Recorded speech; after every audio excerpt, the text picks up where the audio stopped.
नमस्कार, हूनबिल टीवी देख रहे हैं आप। मैं हूं आपके साथ विशाल गर्ग। खबरों की शुरुआत करेंगे। मुख्यमंत्री पुष्कर सिंह धामी ने देहरादून में निर्माणाधीन साइंस सिटी परियोजना का निरीक्षण किया। इस दौरान उन्होंने परियोजना के विभिन्न निर्माण कार्यों की प्रगति की समीक्षा की और अधिकारियों से समयबद्ध तरीके से कार्य पूर्ण करने के भी निर्देश दिए हैं।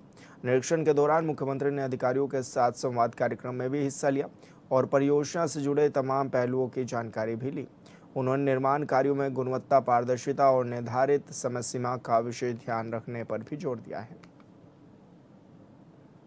आज के इस परिसंवाद चर्चा कार्यक्रम में अपनी ओर से आप सभी का स्वागत करता हूं। आप सबका मैं अभिनंदन करता हूं और सच में आज इस विज्ञान भूमि पर आप सभी के मध्य में उपस्थित होकर अत्यंत हर्ष की अनुभूति हो रही है। और मैं जब भी यहाँ आता हूँ, आज मैं नितेश जी से कह रहा था अभी कि सच में बहुत सारे विचार आ रहे थे जब मैं यहाँ पहुँचा। ये स्थान का चयन भी जो है, ये सब भगवान की कृपा से होता है। ये कह रहे हैं मेरे उससे हो गया, मुझे केवल माध्यम बनाया। हम सब माध्यम हैं, लेकिन भगवान ने इस भूमि का चयन ही इसी रूप में किया गया होगा। इसीलिए इतने सारे यहाँ पर शोध, नवाचार, अनेक सारी चीज़ें यहाँ पर आज प्रारंभ हुई हैं। जैसे मैं आज इनसे कह रहा था अभी कि इंफ्रास्ट्रक्चर के क्षेत्र में हम बहुत सारे काम और कर सकते हैं, बहुत सारे नवाचार कर सकते हैं। मैंने जब विज्ञान की बात आ रही है, साइंस की बात आ रही है, टेक्नोलॉजी की बात आ रही है, इनोवेशन की बात आ रही है, तो इसलिए ये भूमि सच में अपने आप में बहुत विशिष्ट है।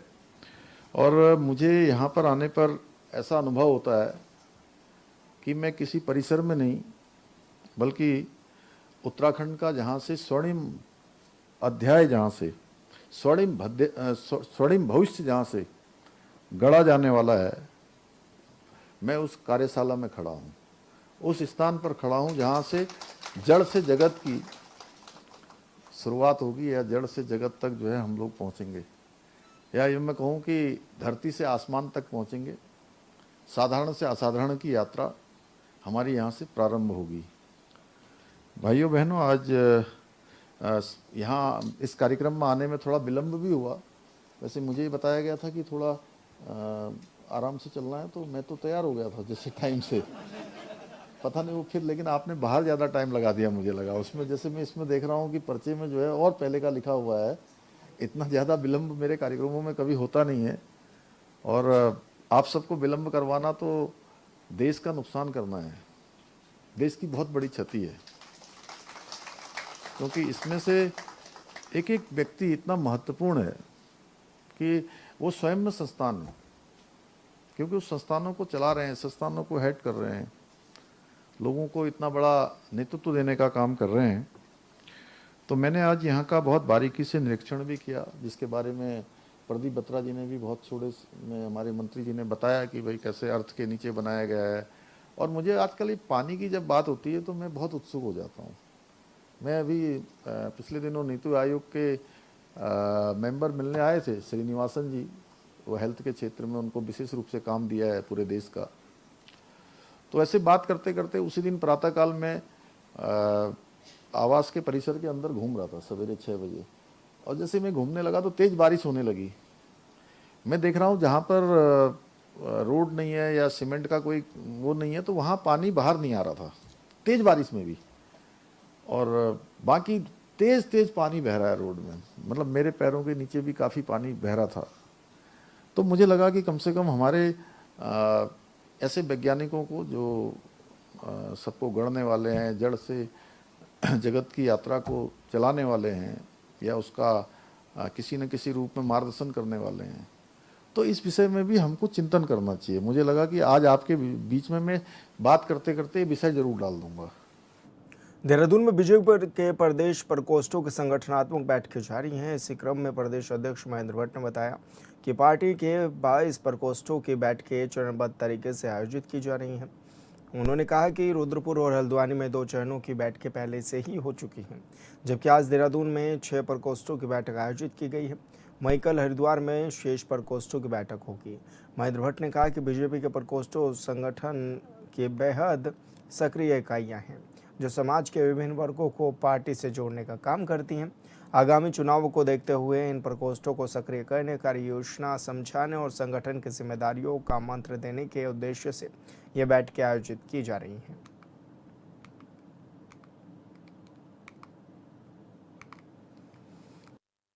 कि हमारे 22 प्रकोष्ठ हैं। 22 में 10 प्रकोष्ठ की हमारी बैठक है 2 स्थानों पर रुद्रपुर हल्द्वानी में हो चुकी है। आज 6 प्रकोष्ठ की बैठक यहाँ पर है और 6 की कल हरिद्वार में हमारी बैठकें होंगी।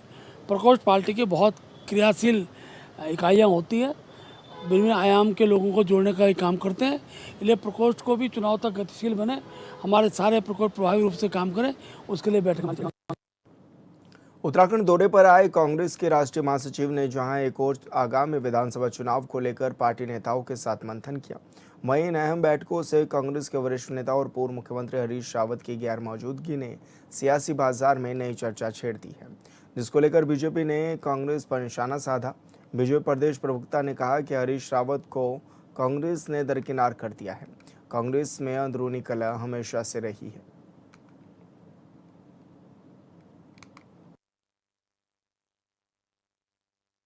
हरीश रावत जी के लिए ये माना जाता है कि उत्तराखंड की आधी कांग्रेस हरीश रावत जी के इर्द गिर्द है और विपक्ष के नाम पे, कांग्रेस के नाम पे जो हरीश रावत जी की कार्यप्रणाली है वो कहीं ना कहीं प्रदेश में एक सार्थक संदेश भी कभी कभी देती है। लेकिन कांग्रेस द्वारा अपने उत्तराखंड के उस नेतृत्व को नज़रअंदाज करना, कांग्रेस के उनके बाकी साथियों द्वारा अपने एक सीनियर नेता का अपमान करना, ये कांग्रेस की परंपरा है। और ये केवल इसका शिकार हरीश रावत जी ही नहीं है, इसका शिकार पूर्व में भी कांग्रेस के बड़े बड़े नेता हुए हैं। अगर हम आज़ादी से पहले की बात करें तो सुभाष चंद्र बोस जी भी तो कांग्रेस के इलेक्टेड प्रेसिडेंट थे।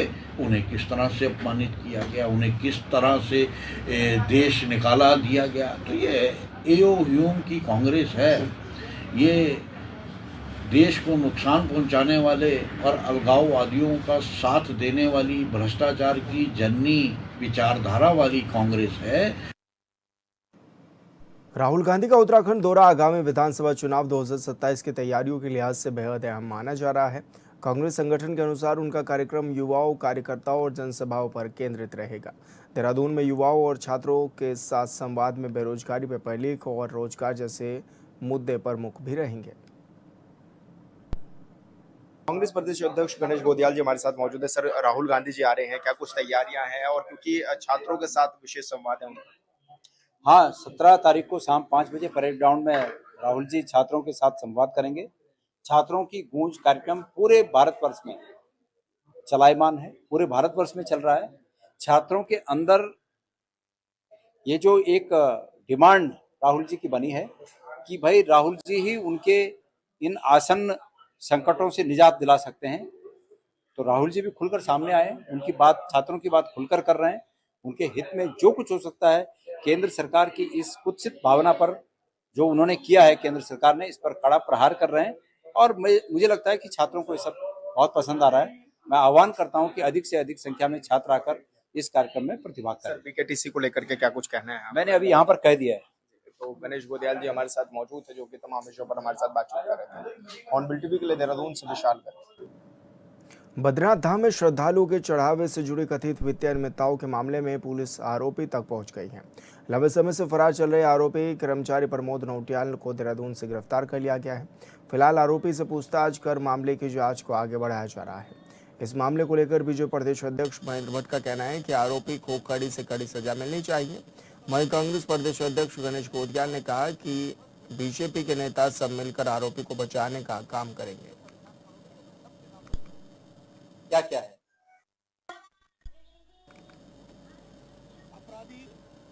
अंदर जाएंगे, जो मैंने पहले कहा था, आज वो लगभग आप सबके संज्ञान में विषय आ गया होगा कि अपराधी को अब सलाखों के अंदर उनका स्थान बन गया है। और भी अगर जांच में दोषी पाए जाते हैं, सब पर कार्रवाई इसकी मांग हम सरकार से कर रहे हैं। और मुझे पूरा विश्वास है, क्योंकि हमारे लिए तो बहुत पाप के समान है। अगर चढ़ावे को इस प्रकार से चोरी किया जाएगा तो ये कम से कम ना तो संस्कृति के हित में और ना देवभूमि के किसी सिद्धांत के हित में इसको माना जाता है। इसलिए ऐसे लोगों पर कार्रवाई हो, सख्त कार्रवाई हो, इसकी मांग करते हैं। बद्रीनाथ चढ़ावे की चोरी के मामले में जो एक व्यक्ति जिस पर आरोप लगा है वो इस वक्त पुलिस की कस्टडी में है। हालांकि पुलिस का बयान अभी तक मैंने नहीं देखा, पुलिस ने अभी तक इसको स्वीकार किया या नहीं किया, मुझे जहां तक जानकारी है पुलिस ने अभी स्वीकार नहीं किया। और मेरी जानकारी में यह है कि वो व्यक्ति पुलिस की कस्टडी में है और उस व्यक्ति ने स्पष्ट रूप से पुलिस के लोगों को ये बात कही है कि अगर तुम लोग मुझे परेशान करोगे तो मैं सबके नाम बता दूंगा क्या क्या है। इसका मतलब बद्रीनाथ में जो कुछ भी चीजें हो रही थी ये पूरा कुछ न कुछ इसके और भी लोग हैं जो इसमें शामिल हैं। मेरी जानकारी ये भी है कि सरकार ये चाहती है कि पुलिस उस व्यक्ति पर दबाव बनाए कि वो बाकियों के नाम न ले। कुछ दिन तक हवालात में रहने के बाद केस रफा दफा करने की कोशिश है और उसको ये लालच दिया गया। और संवाददाता योगेश आर्या हमारे साथ फोन लाइन पर जुड़ गए हैं। योगेश, आरोप प्रत्यारोप लगातार जारी है। मंदिर चढ़ावा चोरी के बाद अब यह भी देखा जा रहा है कि कांग्रेस के प्रदेश अध्यक्ष या फिर बीजेपी के दोनों आमने सामने हैं। एक और कह रहे हैं कि कार्रवाई होनी चाहिए। तो ऐसे में किस तरह की अभी चर्चाएं हैं, क्या कुछ अभी अपडेट मिल पा रहा है? देखिए, बद्रीनाथ धाम में श्रद्धालुओं के चढ़ावे से जुड़ी कथित वित्तीय नियमितताओं के मामले में विशाल पुलिस जो है अब आरोपी के तक पहुंच चुकी है और लंबे समय से फरार चल रहे आरोपी कर्मचारी प्रमोद नौटियाल को देहरादून से गिरफ्तार किया गया है। फिलहाल आरोपी से पूछताछ कर मामले की जांच को आगे बढ़ाया जा रहा है। इस मामले में जिस तरह से बीजेपी प्रदेश अध्यक्ष महेंद्र भट्ट का बयान सामने आया, उन्होंने कहा कि आरोपी को कड़ी से कड़ी सजा जो है वो मिलनी चाहिए। अब वहीं अगर देखें तो कांग्रेस प्रदेश अध्यक्ष गणेश गोदियाल ने इसको लेकर कहा कि बीजेपी के नेता सब मिलकर आरोपी को बचाने का काम कर रहे हैं। तो लगातार जिस तरह से देखा जाए कि आरोपों की जो एक बयान से देखने को मिल रही है, एक दूसरे पर आरोप लगाए जा रहे हैं, लेकिन ये भी कहा जा रहा है यदि जांच में अन्य लोगों के दोषी पाए जाते हैं तो उनके खिलाफ कड़ी से कड़ी कार्रवाई जो है वो की जाएगी। किसी भी दोषी को पक्ष बचाने में नहीं है। आस्था से जुड़े मामलों में किसी प्रकार की लापरवाही या भ्रष्टाचार बर्दाश्त नहीं किया जाएगा, ये महेंद्र भट्ट लगातार कहते हुए नजर आ रहे हैं। लेकिन वहीं दूसरी ओर लगातार इस तरह के आरोप जो है वो कांग्रेस की तरफ से लगाए जा रहे हैं। साझा करने के लिए उत्तराखंड में 2027 विधानसभा चुनाव की तैयारियों के बीच कांग्रेस ने खुद को पूरी तरह तैयार बताया है। पार्टी का दावा है कि वो एकजुट होकर चुनावी मैदान में उतरेंगे, जबकि बीजेपी सरकार के कामकाज पर लगातार सवाल उठाए जा रहे हैं। कांग्रेस नेता प्रकाश जोशी ने कहा कि पार्टी पूरी मजबूती और एकजुटता के साथ चुनाव लड़ रही है। उन्होंने बीजेपी सरकार पर भ्रष्टाचार, महिला सुरक्षा में लापरवाही और पेपर लीक जैसे मामलों को लेकर निशाना साधते हुए कहा कि जनता अब बदलाव चाहती है और 2027 में कांग्रेस को मौका देने का मन भी बना चुकी है।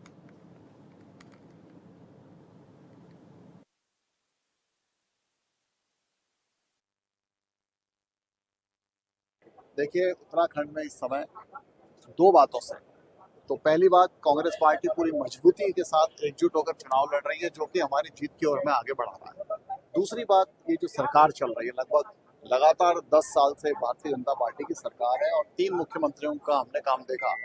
तीनों मुख्यमंत्रियों में पहले 2 मुख्यमंत्री, क्योंकि वो शायद उतने सक्षम नहीं थे, वो डिलीवर नहीं कर पाए और जो भी बातें रही उसकी वजह से उनको हटना पड़ा। तीसरे मुख्यमंत्री का कार्यकाल तो पूरा थोड़ा बढ़ रहा है, लेकिन ये भी सच है कि उत्तराखंड की जनता त्राहिमाम कर चुकी है। भ्रष्टाचार अपने चरम पर है आज की तारीख, और वो भ्रष्टाचार अब सीधा जनता को हिट करने लगा है, प्रभावित करने लगा।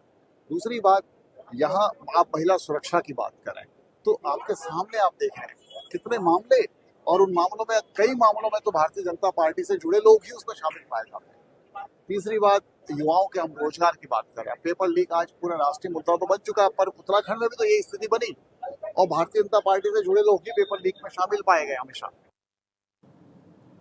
उत्तराखंड वक्फ बोर्ड की संपत्तियों और रिकॉर्ड को लेकर बड़ा बयान सामने आया है। वक्फ बोर्ड के अध्यक्ष शादाब शम्स ने बताया कि मुख्यमंत्री को पत्र लिखकर वक्फ बोर्ड के रिकॉर्ड की व्यापक जांच कराने का आग्रह किया गया है। उन्होंने कहा कि बोर्ड के कई रिकॉर्ड गायब मिले हैं, इसलिए उत्तर प्रदेश वक्फ बोर्ड से भी रिकॉर्ड उपलब्ध कराने का अनुरोध किया गया है ताकि दोनों राज्यों के रिकॉर्ड का मिलान किया जा सके। शादाब शम्स ने कहा कि जिलाधिकारियों के पास मौजूदा राजस्व रिकॉर्ड और वक्फ बोर्ड के दस्तावेजों का मिलान होने के बाद ये साफ हो जाएगा कि किस जिले में कितने वक्फ संपत्ति हैं और कहां गड़बड़ी हुई है। उन्होंने दावा किया कि जांच पूरी होने के बाद वक्फ संपत्तियों में हुई कथित अनियमितताएं और अवैध कब्जों का खुलासा होगा। साथ ही कहा कि अब अवैध कब्जाधारियों और वक्फ माफियाओं के खिलाफ कार्रवाई का रास्ता भी साफ हो गया है और जल्द ही इस दिशा में सख्त कार्रवाई भी देखने को मिलेगी।